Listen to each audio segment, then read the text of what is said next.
এই পৃথিবীর বুকে আমরা এসেছি, আমরা সবাই এক একটা ছাত্র এবং ছাত্রী।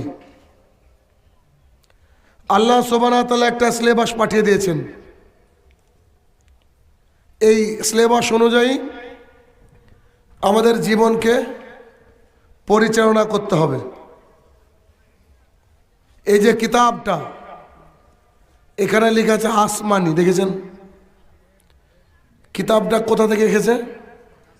আসমান থেকে। তো এই আসমানি কিতাব যিনি নাজিল করেছেন সে রব্বুল আলামিন, আমাদেরকে রুজি দিয়েছেন।